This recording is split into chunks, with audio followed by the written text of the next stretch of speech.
Bonjour à tous et bienvenue sur boursicoté.com pour cette nouvelle analyse technique du CAC 40 en clôture avec une séance au final qui a poursuivi le mouvement baissier. Ça a commencé dès ce matin avec une ouverture sur un petit gap baissier, gap qui a été rapidement comblé, mais surtout une ouverture sous la zone ici des 5915 points, je vous en parle depuis hier notamment, de cette zone qui était une zone majeure. Ça fait la deuxième fois qu'on l'a franchi ici à la baisse sur gap, on l'a eu ici aujourd'hui et puis on l'avait eu ici sur cette séance du 23 septembre, et donc on confirme. Alors rebond technique qui reste ici sous la moyenne mobile 20 exponentielle qui commence à agir de nouveau comme une résistance, et donc au final, suite aux diffusions des chiffres du chômage américain, on a eu un taux de chômage qui s'est révélé nettement supérieur à ce qui était attendu, et donc on est revenu ici quasiment sur le niveau d'ouverture que nous avions connu mardi, avec donc une clôture à 5866,94. Le CAC 40 repère 1,17% par rapport à la clôture de la séance précédente. Alors au vu des chiffres, on aurait pu s'attendre à une baisse un peu plus marquée, mais juste à l'approche du week-end, ici, cette configuration n'est pas très très bonne, et nous allons voir qu'elle pourrait même largement s'empirer en fonction de l'ouverture de lundi. En attendant, sur les indicateurs, on peut constater un retournement au niveau des histogrammes du MACD qui évolue désormais à la baisse. Au niveau du RSI, on avait une belle dynamique ici de sortie de la zone de survente, mais on a neutralisé cette dynamique depuis. Au niveau des volumes, ça reste nettement inférieur à la moyenne, donc on a toujours cette alternance de volume qui laisse la place plutôt à une dynamique positive, puisque nous avons une hausse des volumes ici sur les phases d'accélération haussière et une baisse des volumes sur les phases de consolidation.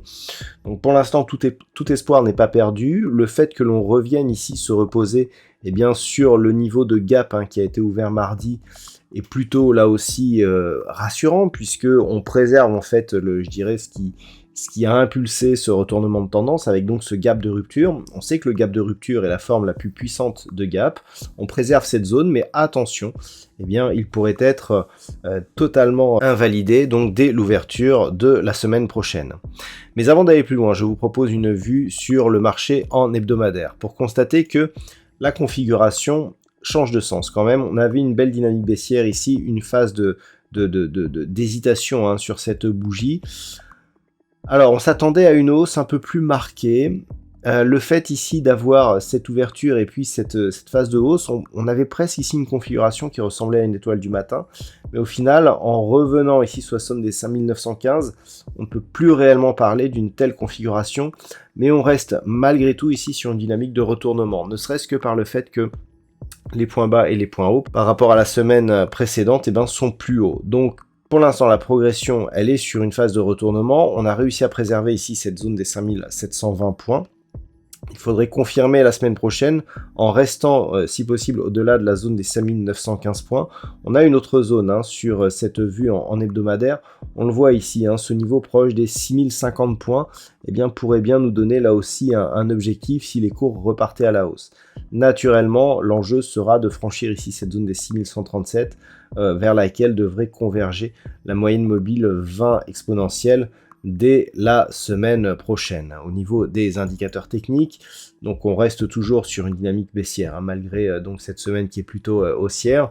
Au niveau du RSI, c'est relativement neutre, on a un petit biais baissier là aussi, et par rapport donc à tout cela, on voit qu'on a eu un pré-signal de retournement, mais que rien n'est joué.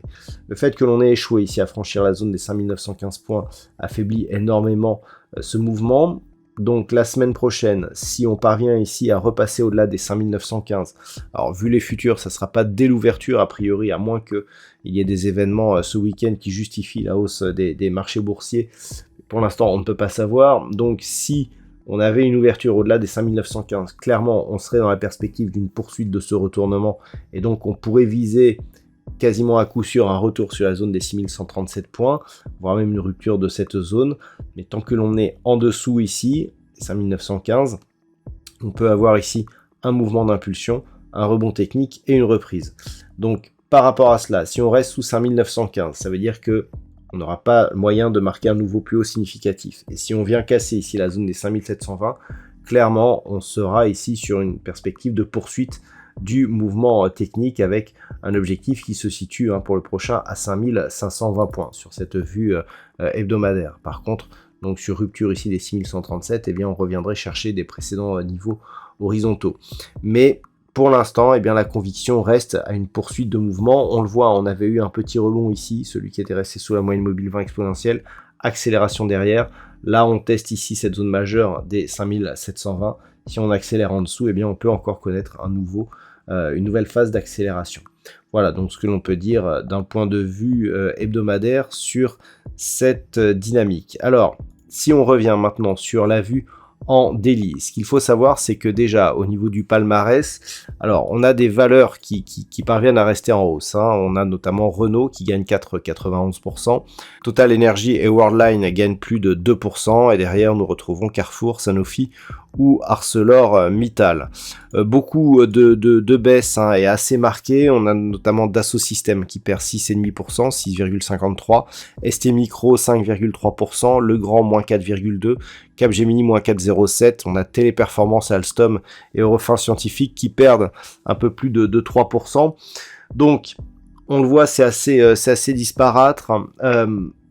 Par rapport à cela, justement, tout va se jouer sur justement les déclarations qui seront faites ce week-end. Clairement, on avait ici une spéculation comme quoi les chiffres du chômage pourraient se dégrader et donc justifier une intervention moins agressive de la part de la Fed. A priori, ça ne sera pas le cas puisque même si le nombre de créations d'emplois était à peu près dans le consensus, le pourcentage et donc le taux de chômage, lui, était bien inférieur aux attentes.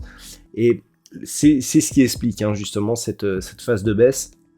Donc là, l'objectif, tant que l'on reste sous 5915, c'est le comblement du gap et donc retour ici sur la zone des 5810 points. Si tel était le cas, on serait ici sur une trajectoire de retour rapide dans la zone 5720-5648 points. Le fait que l'on ait, au moment où j'effectue cette analyse, et encore maintenant, un mouvement qui continue à être baissier sur les futurs CAC 40 et donc sur les indices US, indique que on pourrait, avec les évolutions donc du week-end, ouvrir sous la zone des 5810 points. Ce scénario-là nous donnerait une perspective assez rouge, puisque on aurait ici un gap donc haussier qui était aussi un gap de rupture, invalidé par un autre gap baissier. Ce sont des configurations de retournement assez puissantes, tant plus que les trois bougies ici sont incluses dans le corps de cette bougie ici d'impulsion. Si on ouvre sous 5810 points, attention, l'objectif de retour ici sur la zone des 5648 points pourrait se faire très rapidement, et en cas de cassure, on validerait donc une poursuite du mouvement baissier dans un mouvement, semble-t-il, assez volatile.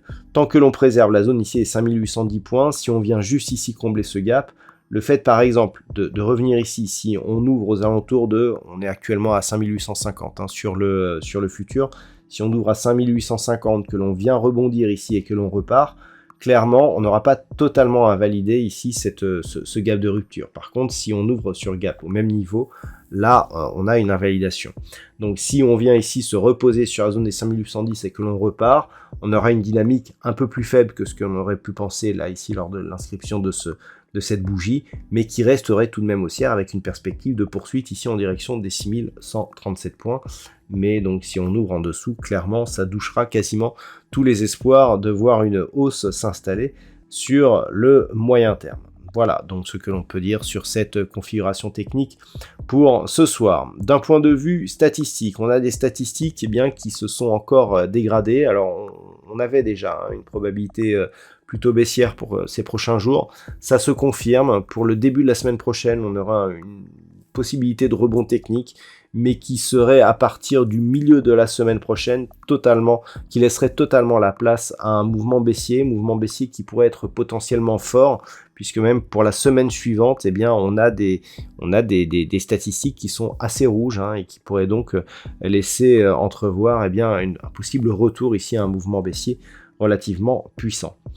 Voilà donc ce que l'on peut dire sur cette analyse et sur ces statistiques. Je rappelle que les statistiques complètes seront dévoilées durant l'analyse, sur l'analyse écrite qui paraîtra durant la nuit de dimanche à lundi. En attendant, je vous souhaite de passer un très bon week-end.